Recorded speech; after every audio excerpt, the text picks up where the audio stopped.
Bino ebya Dr. Muza ne Rema nze simanyi oba bituufu naye waliwo gwensanze ku Facebook n'awandiika n'agamba ku bulungi Rema bwaliko omulekawo otya simanga omuzaako otya omukazi omulala ku buluyi abasajja temukkuta ne baserebu musirisa busirisi baserebu ebyaffe birina okuvuga nena munaawe nebimanya ne mutufuukira ekizibu naye naawe wuwo kyali akwendako ate gwe akwendako bubi ate akwendako mwavu ate akwendako bwakuba ate akwendako kusungana mubi mwavu bwakuba bwakulugunyamu naye ng'obwenzi bwabibi naye ng'ate obwenzi bwo bakulekera akameeza kakutwala maama lagbawo lwantu bagambye mbu Amuza yagenzeko ebbali dandi kati nebuuza omukazi lwaki she's beautiful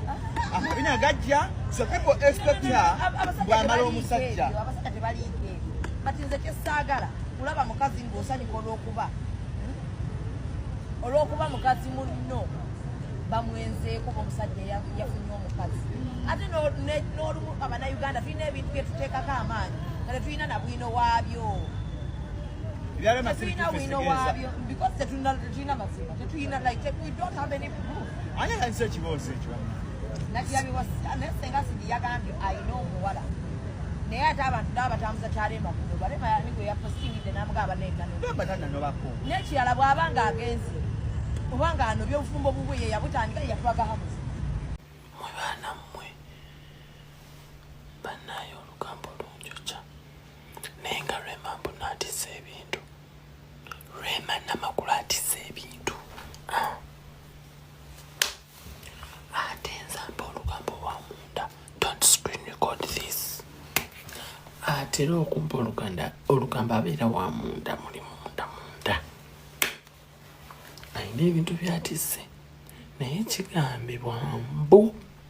mbu bayinza okutta Kenzo mujjukira eriiso Rema lye yakuba Kenzo nga bali ku kivulu ekivulu kyali kyani Rema we yajja ne Kenzo n'abeerawo ekyali ku Serena oba kyali kya Halima Namakula bannange ng'eriiso Rema lye yakuba Kenzo labira ddala omukwano ekikigwe nze nabiwulidde mbu bayinza okudda watete mu bintuuzaamu baanammwe kubanga luno lugambo Kenzo mbu ayinza okuddawo ne Rema towakana mbu bamiitinga bye bimu ku bigenda okumenyawo obuvumbo bwe ne gundi ne Ssebunya ekiyombya Ssebunya lwaki Rema all the time baba boogera ate kati oli Ssebunya kye yakoze yafunye mmeketo mulala jjukira musiraamu wabula kinjagala lutangaza abantu bambi